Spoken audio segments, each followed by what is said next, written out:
Good morning, this is Omni View, episode 94 for June 26, 2026. Multiple perspectives, one briefing. Let's look at the day's news from every angle. The Iran conflict is cutting Heathrow passenger numbers and profits, raising costs and uncertainty for UK travelers and the wider aviation sector.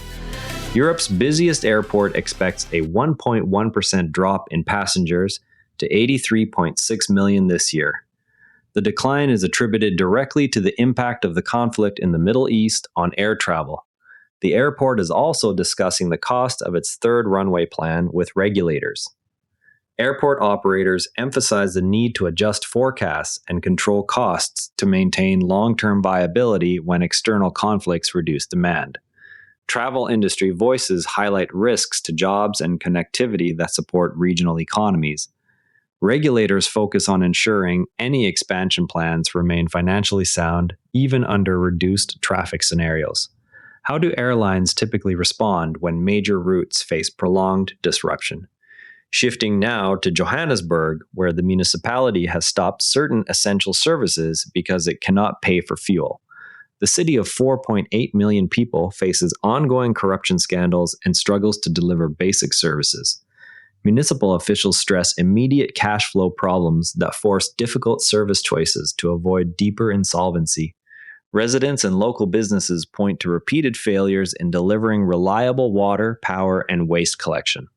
Oversight bodies note that corruption cases have eroded public trust and complicated efforts to restore financial controls. What early warning signs indicate a city is approaching service cutoffs? Meanwhile, the Panama Canal anticipates revenue above its $5.2 billion fiscal 2026 target. The closure of the Strait of Hormuz has increased the number of ships using the canal to connect the Caribbean Sea and Pacific Ocean. Canal authorities view the shift in global shipping routes as an opportunity to capture additional transit fees during periods of regional instability. Shipping companies weigh the reliability of the canal against longer alternative routes when other choke points close. Energy analysts note that rerouting around affected straits can raise overall transport costs passed on to consumers. How do shipping firms decide between canals and longer sea routes during disruptions? The European Union is preparing a proposal to prevent military-age Ukrainian men from obtaining refugee status. The measure would change eligibility rules for those fleeing the conflict. EU institutions argue the change would align refugee policy more closely with member states' security and manpower needs during ongoing hostilities. Humanitarian organizations stress the importance of consistent protection standards regardless of age or gender. Ukrainian officials have historically sought to retain citizens who could contribute to national defense. What legal thresholds usually determine refugee eligibility during active conflicts? Western housing markets face deepening affordability pressures as rising rents and home prices continue to outpace wage growth across many Western countries. The trend has intensified debate over whether housing should be treated primarily as a basic right or as an investment asset. Housing advocates argue that treating homes mainly as assets drives prices beyond what local incomes can support and crowds out first-time buyers. Investors and developers maintain that market pricing signals scarcity and encourages new construction that eventually increases supply. Policymakers examine tax and zoning rules that can either accelerate or slow price growth. Which policies have historically slowed housing price growth relative to wages? The Albanese government approved regulatory changes allowing New South Wales to earn carbon credits by protecting native forests, previously slated for logging. The move enables funding for the long-promised Great Koala National Park. Conservation groups welcomed the use of carbon markets to secure permanent protection for threatened species habitat. Forestry interests note that carbon credit revenue can offset lost timber income while still delivering climate benefits. State officials emphasize that the scheme meets both biodiversity and emissions goals without additional direct budget outlays. How are carbon credits calculated for avoided logging on public land? To really understand this story, most coverage of new conservation parks assumes governments simply allocate budget money, Yet the Koala Park funding relies on a regulatory change that lets states earn tradable carbon credits by keeping forests standing instead of logging them. The mechanism works by measuring avoided emissions from prevented deforestation, converting those tons into credits that can be sold to companies needing to offset their own emissions. This creates a revenue stream without direct taxpayer spending, but requires strict rules on baseline calculations and long-term monitoring to ensure the stored carbon is not released later.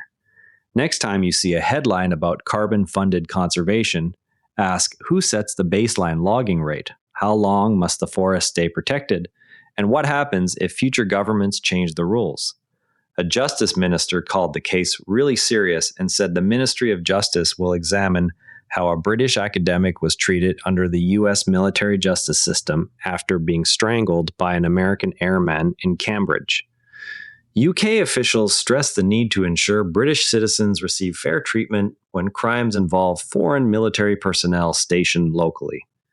The victim described the process as distressing and degrading, prompting calls for clearer jurisdictional guidelines. U.S. military authorities operate under their own legal framework, which can limit victim participation compared with UK courts. What status of forces agreements govern criminal cases involving U.S. personnel in the UK? Market participants are lowering bets on the size of any European central bank rate hike this year. Lower oil prices have reduced concerns about persistent inflation. Bond traders adjust positions quickly when commodity prices ease, lowering the expected peak in borrowing costs. Central bank watchers note that inflation forecasts remain sensitive to energy price swings. Businesses planning investments monitor these shifts because borrowing costs influence expansion decisions. How do futures markets translate oil price moves into rate expectations? Investors withdrew money from U.S. stock funds for the first time in 3 months.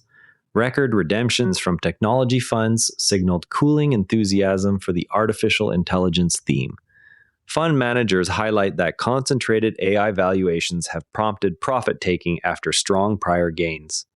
Retail investors appear more cautious when growth narratives face higher infrastructure cost concerns. Index providers note that sector concentration can amplify swings when sentiment shifts. Which indicators show when concentrated themes begin to lose momentum? Asian technology shares led a broad sell-off with SoftBank Group among the biggest decliners. Investors cited rising costs required to build artificial intelligence systems as a growing worry. Technology executives argue that current spending on data centers and chips will produce durable efficiency gains across many industries. Skeptical analysts point to uncertain timelines for monetizing those investments at scale. Portfolio managers are rebalancing exposure after earlier rapid gains in AI-related names. All except that infrastructure spending has accelerated. They differ on the speed at which returns will materialize for shareholders. What metrics best track whether AI capital spending is translating into revenue growth? BBC Radio 2 presenter Trevor Nelson announced he is stepping away from work to focus on recovery. He stated he is now concentrating on getting better. Broadcasters emphasize the importance of allowing on-air talent time to address health needs without career penalty. Listeners value continuity from familiar voices and express support during absences. Media outlets note that public figures disclosing health breaks can reduce stigma around taking time off. All agree health must take priority. They differ on how quickly audiences adapt to temporary schedule changes. How do radio networks typically manage programming during presenter absences? Melanie Sykes shared new details about her hair loss while continuing treatment for alopecia. She had previously described herself as 2/3 bald. Public figures who discuss visible health conditions can encourage others facing similar challenges to seek support. Fashion and beauty commentators note how styling choices evolve during treatment. Medical awareness groups highlight that alopecia affects many people and remains under-discussed. Observers agree personal health updates can spark wider conversations. They differ on how much detail public figures should share. How do media outlets balance interest in celebrity health with personal privacy?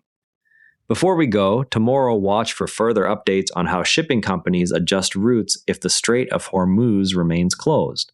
That's Omni View. For full source links and more context, check out today's written briefing on the Omni View summaries page. As always, compare outlets, look for primary documents, and separate what's known from what's assumed. If balanced perspectives are valuable to you, share this with a friend and subscribe wherever you listen. See you tomorrow, and if you'd rather watch than listen, find us on YouTube at Nara Network, links in the show notes. And before you go, this show is part of the Nara Network, a family of daily podcasts on tech, science, and markets, each one a short, sharp briefing you can finish on the commute. If today earned its place in your feed, here's your next listen: Environmental Intelligence, the Environment and Climate Policy Brief for Canada. Find every show free at naranetwork.com. This episode used AI voice synthesis of my voice. Editorial selection and analysis are my own.